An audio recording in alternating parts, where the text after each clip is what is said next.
তুমি শুনছো dogs flight audio stories. Malda কলেজে একটা দিন আছে যেদিন বেল বাজে না। আর যেদিন বেল বাজে না সেদিন কেউ বিল্ডিংয়ের ভেতরে থাকলে সে আর আগের মতো বেরোয় না। সময়টা 2019 সালের সেপ্টেম্বর। জায়গাটা মালদা কলেজের পুরনো সায়েন্স বিল্ডিং। অর্ণব আর শুভজিৎ দুজন শর্ট ফিল্ম শ্যুট করতে ঢুকেছে। আর বর্ণনাটা এরকম: সন্ধ্যা নামছে, করিডোর ফাঁকা আর বাতাসটা ভারী। আর ঠিক এই পরিবেশেই প্রথম অদ্ভুত ঘটনাটা ঘটে। অর্ণব যখন ক্যামেরা সেট করছে তখন সে করিডোরের শেষে একজনকে হেঁটে যেতে দেখে। আচ্ছা। লম্বা পাজামা পাঞ্জাবি পরা, অচেনা চেহারা। কিন্তু দুটো জিনিস তার চোখে খটকা লাগায়। কি কি? প্রথমত, লোকটার মাথাটা বাঁদিকে, মানে অস্বাভাবিকভাবে কাত করা। আর দ্বিতীয়ত, সে পা টেনে টেনে হাঁটছিল। অর্ণবের প্রথম প্রতিক্রিয়া কিন্তু খুব স্বাভাবিক ছিল। সে ভাবল হয়তো দারোয়ান। সে সোজাসুজি দেওয়ালে মিলিয়ে গেল। অর্ণব তাকিয়ে দেখে সেখানে কেউ নেই। সোজা করিডোর, লুকানোর কোনো জায়গাই নেই। লোকটা যেন হাওয়ায় মিলিয়ে গেল। উফ। আর এই ব্যাপারটা হজম করার আগেই ঠাস করে একটা আওয়াজ হয়। ওদের খোলা রাখা দরজাটা সজোরে বন্ধ হয়ে যায়। আমার মনে হয় এই মুহূর্তটাতে গল্পের গিয়ারটা বদলে যায়। ঠিক, কারণ এতক্ষণ ভয়টা ছিল মানসিক, একটা অস্বস্তি, কিন্তু দরজাটা বন্ধ হওয়ার শব্দটা একটা ফিজিক্যাল ইম্প্যাক্ট তৈরি করল। এটা একটা সরাসরি আক্রমণ। এটা বুঝিয়ে দিল যে ওরা একা নয়, এবং যে শক্তিটা ওখানে আছে সেটা পরিবেশকে নিয়ন্ত্রণ করতে পারে।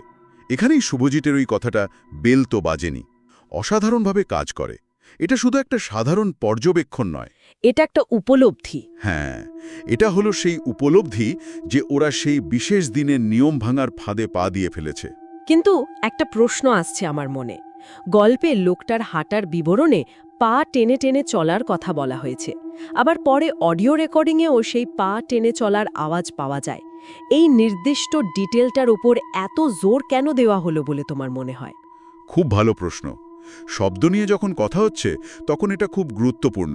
দেখো, ভূতের গল্পে পায়ের আওয়াজ একটা ক্লাসিক জিনিস, কিন্তু এখানে এটা শুধু একটা আওয়াজ নয়, এটা একটা প্যাটার্ন, একটা রিদম তৈরি করছে। আচ্ছা। একটা স্বাভাবিক হাঁটার শব্দে ভয়ে নেই, কিন্তু একটা অসম টেনে টেনে চলার শব্দে একটা ভাঙাচড়া নিস্থিত কিছুর ইঙ্গিত থাকে। এটা শোনার সময় শ্রোতার মনে একটা টেনশন তৈরি হয়, ওই যে আসছে ধীরে ধীরে কিন্তু নিয়তাবর্তিম। ওকে থামানো যাবে না। আচ্ছা, ওরা তো অনেক চেষ্টার পর বেরিয়ে আসতে পারল, কিন্তু গল্পটা এখানে শেষ হলো না। না, বরং আসল ভয়টা যেন অপেক্ষা করছিল অর্ণবের জন্য, যখন সে বাড়িতে ফিরে ক্যামেরার ফুটেজটা চেক করে। তারপর একটা হাড়ের শব্দ, যেন কর করে কেউ ঘাড় মোচড়ালো, আর শেষে একটা গভীর নিঃশ্বাস যা মানুষের মতো নয়। ওহ। গল্পে বর্ণনাটা দেওয়া হয়েছে হাওয়ার মতো, কিন্তু ভেতরে গর্জন। এই বর্ণনাটা অসাধারণ। হাওয়ার মতো কিন্তু ভেতরে গর্জন, এটা তো একটা অসম্ভব বর্ণনা। আমাদের মস্তিষ্ক এই দুটো বিপরীতধর্মী জিনিসকে একসাথে মেলাতে পারে না। পারে না, ঠিক। আর পারে না বলেই আমাদের কল্পনা সেই শূন্যস্থানটা পূরণ করার জন্য নিজের মতো করে সবচেয়ে ভয়ঙ্কর একটা শব্দ তৈরি করে নেয়। একজন সাউন্ড ডিজাইনারের কাছে এটা একটা বিরাট চ্যালেঞ্জ এবং সুযোগও বটে। আর ওই হাড় ভাঙার শব্দটা, ওই শব্দটা সরাসরি লোকটার কাঁত হওয়া মাথার শারীরিক যন্ত্রণার সঙ্গে আমাদের জুড়ে দেয়। এটা শুধু ভয় নয়, এটা একটা কষ্টের অনুভূতিও জাগায়। আমার কাছে সবচেয়ে ভয়ের মনে হয়েছে ওই অডিও রেকর্ডিংয়ের ব্যাপারটা, কারণ এটা একটা অকাট্য প্রমাণ। অর্ণবের অভিজ্ঞতাটা আর তার মনের ভুল নয়, এটা একটা বাস্তব ঘটনা যা যন্ত্রে ধরা পড়েছে। কিন্তু গল্পটা এরপর যেদিকে মোড় নেয় সেটা আরও জটিল। ঠিক, কারণ প্রমাণটা থাকার কথা ছিল, কিন্তু থাকল না। কলেজের পুরনো চৌকিদার কালিদা যখন পেছনের গল্পটা বলে যে ওই ল্যাবে একটা ছেলের ঘাড় কাটা দেহ পাওয়া গিয়েছিল, তখন আমরা একটা পরিচিত ভূতের গল্পের কাঠামো খুঁজে পাই। হ্যাঁ, এটা তো চেনা ছক। কিন্তু এর সাথে কালিদা যে তথ্যটা যোগ করে সেটাই গল্পের আসল মোচ। সে বলে আর যে তাকে দেখে ফেলে তার ফোন, ক্যামেরা কিছু না কিছু হারিয়ে যায়। তার অভিশাপটা মৃত্যু বা শারীরিক ক্ষতি নয়, অভিশাপটা হলো প্রমাণ লোপাট। এটা তো অদ্ভুত। খুবই অদ্ভুত। সাধারণত ভূতেরা তো চায় তাদের অস্তিত্ব লোকে জানুক, তাদের উপর হওয়া অন্যায়ের কথা প্রকাশ পাক, কিন্তু এখানে পুরো উল্টো। সত্তাটা নিজের অস্তিত্বের প্রমাণ মুছে ফেলতে চায়। এর পেছনে কি মনস্তত্ত্ব থাকতে পারে? এটা নিয়ে কয়েকটা ধারণা হতে পারে। একটা হতে পারে ওই সত্তাটা হয়তো কোনো প্রতিশোধ চায় না, সে শুধু একা থাকতে চায়। তার জগতে বাইরের কারো অনুপ্রবেশ সে পছন্দ করে না, তাই সে তার অভিজ্ঞতার স্মৃতিচিহ্ন মুছে দেয়। আরেকটা আরও গভীর ব্যাখ্যা হতে পারে, যা আধুনিক হররের সঙ্গে খুব প্রাসঙ্গিক। আজকের দিনে if this no picture it didn't happen, এই ধারণাটা খুব জনপ্রিয়। আমরা সবকিছু রেকর্ড করে, শেয়ার করে নিজের বাস্তবতাকে প্রতিষ্ঠা করি। আর সেই বাস্তবতার প্রমাণই যদি কেড়ে নেওয়া হয়, তাহলে কি বাকি থাকে? শুধু তোমার স্মৃতি, আর স্মৃতি বড় বিশ্বাসঘাতক জিনিস। পরের দিন সকালে অর্ণব যখন দেখে তার ফোনের অডিও ফাইলটা উধাও, তখন তার অভিজ্ঞতাটা প্রশ্নের মুখে পড়ে যায়। সে নিজে ডিলিট করেনি, ব্যাকআপেও নেই। তাহলে কি সবটা তার মনের ভুল ছিল? ওই ভারী বাতাস, ওই অদ্ভুত লোকটা, দরজার শব্দ, সবই কি তার কল্পনা? এই আত্মসন্দেহই হলো সবচেয়ে বড় ভয়।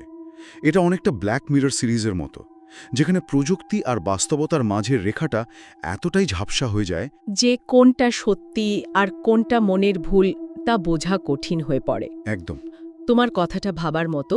এর সাথে আমি আরও একটা জিনিস যোগ করতে চাই। গল্পে বলা হয়েছে ছেলেটির ঘাড় কাটা দেহ পাওয়া গিয়েছিল আর সত্তাটির মাথা কাত করা। এই দুটো তথ্যের মধ্যে একটা সরাসরি যোগসূত্র আছে, কিন্তু পা টেনে হাঁটার কারণটা কি?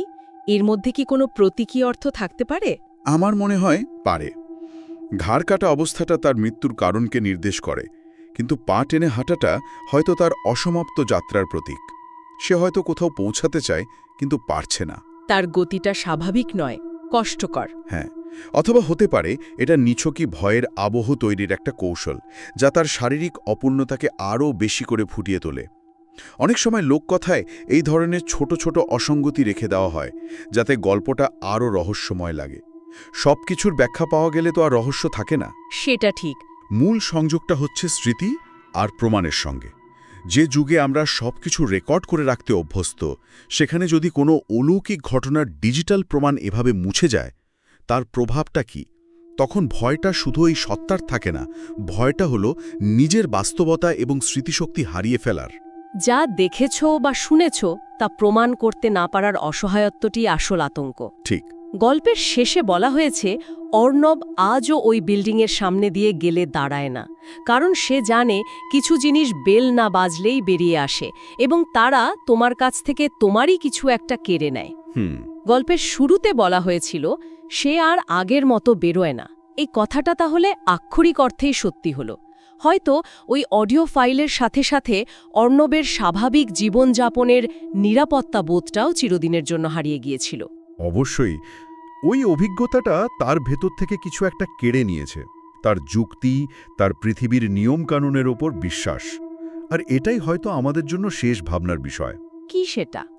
আমাদের প্রত্যেকের জীবনেই কিছু বেল বা নিয়ম আছে, যা আমাদের জগৎটাকে পরিচিত আর নিরাপদ রাখে।